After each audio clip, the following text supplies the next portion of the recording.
In this video, I will share with you my secret to a flavorful classic Nigerian tomato chicken stew that has no sour taste. It is an easy step-by-step guide for a beginner. Are you ready to learn how to make a Nigerian tomato stew from the beginning? You are on the right channel and you are watching the right video.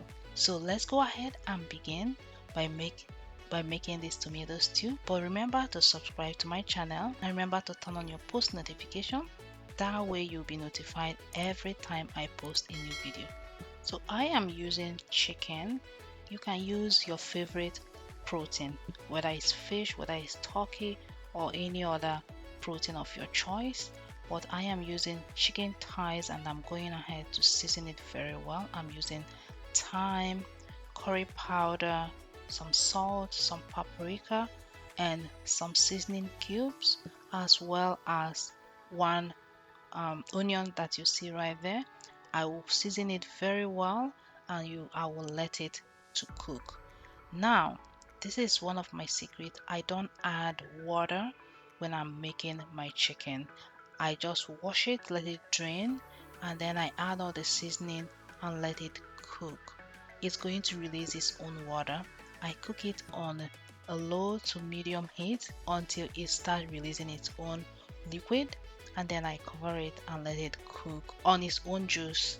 When it's done cooking, I'm going to leave it to rest until it comes to room temperature. Sometimes I leave it overnight. That helps the chicken to soak up all that flavorful juice that you cooked it in before I can go ahead either grill it or fry it. But most often I will grill it because it helps to reduce the amount of oil in your cooking. Yes. So I am also adding hot pepper. Okay. Remember, this is optional. If you like hot pepper, if you like spicy, you can add as much as you can handle. But we don't eat too much. That's why I left it whole. So when it's done, I'll be able to scoop up that part. And this is what I'm telling you about your chicken releasing its own juice. See all that juice that came out? I didn't add anything at all. Alright, these are all. It's very few ingredients that I'll be using to make the stew. So coming this way, I'm using tin tomatoes. You can use fresh tomatoes, but if you don't have fresh tomatoes, you can use tin tomatoes. So this is diced tomatoes, and I like to use this one that has no salt added.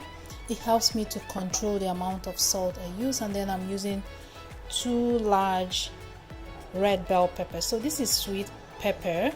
Alternatively, it is best to use shepherd peppers, but they don't have it here. Shepherd pepper is close to what we use in Nigeria. We call tatashe, but alternatively you can just use this one if you don't have it. This is a little bit sweet, and this is curry powder. I'm going to use this one to fry in the oil. This one I will use to blend. I'll blend this and this all together. This is hot pepper. I'm using only 3 seasoning cubes, and this is tomato paste. I'm using tomato paste. I'm not using all of this. I'll use a little bit, and that's all I'll be using to make my base.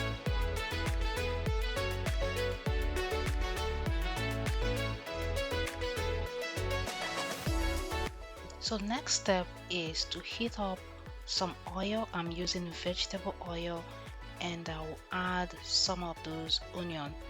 Initially I wanted to add 3 medium onion, but I ended up using only 2. So once the onion is translucent for about a minute or 2, I'll add back the tomato and onion and pepper mixture, and that is what I added here. I will cook that. I will be stirring it occasionally. It is important that you stir it occasionally so that it doesn't burn.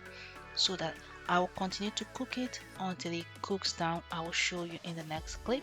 But while that is cooking, I'm going ahead to take out the chicken from the juice, and I'll put it in the air fryer to toast up very nicely before we add it back into the stew.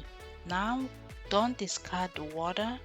This chicken stock it makes a whole lot of difference in your stew. So we're going to set that aside while we are cooking the stew and also toasting up the chicken. So back to checking up on the stew. As you can see now, it has cooked down nicely. Once the oil is floating on top, you know that you're ready to start adding seasoning.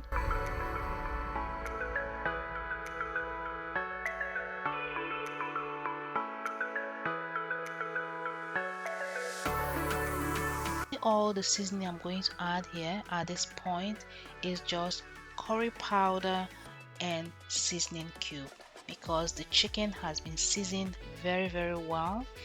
And yeah, you don't need too many seasoning. I don't add too many seasoning to my this is classic Nigerian tomato stew, so you don't need to add so many things, but it's up to you. It's always optional. You can add however you wish, but this is how I make my tomato stew. So I'm going to let the cube to melt up with the tomatoes, and then I'm going ahead to add the tomato paste. As you can see, this tomato paste is very thick and very red. I love it. It doesn't take much time to fry this. The reason why you want to fry it together with the other mixture is because you want to remove the sour taste from the tomato paste. This tomato paste makes a difference also in your in your tomato stew, because it adds a depth of flavor and color to your chicken stew, and it also helps to thicken it a little bit. It gives it a different kind of thickening.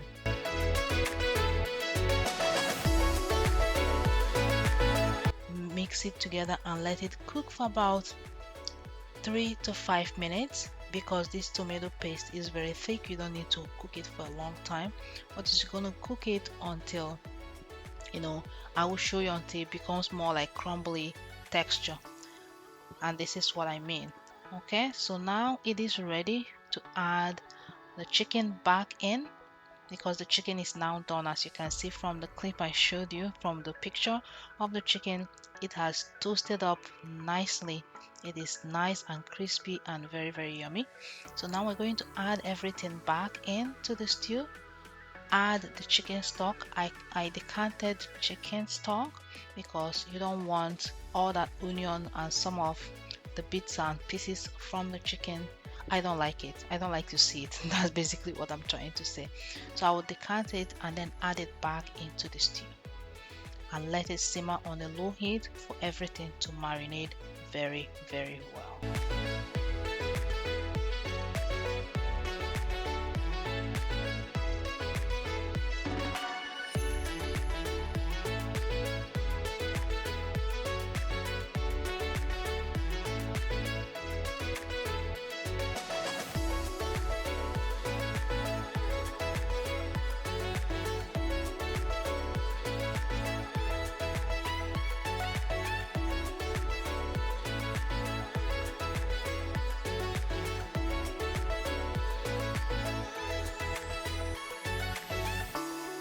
At this point, the tomato stew is done, is completely done. You just need to cook it a little bit for everything to marinate, because the tomatoes are done, the chicken is done, so it's just for it to marinate together.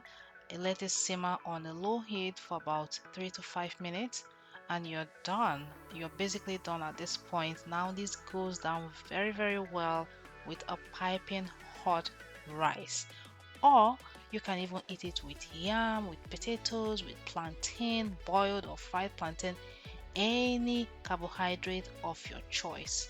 Even sometimes you can eat it, dip it with bread, and it's super yummy and delicious. Have you enjoyed this video so far? Did you learn anything about this? Did you learn anything from this video? If you did, please remember to give your girl a thumbs up. Show me some love by subscribing to my channel and giving this video a thumbs up. Leave your comment in the comment section, and I will see you in my next video.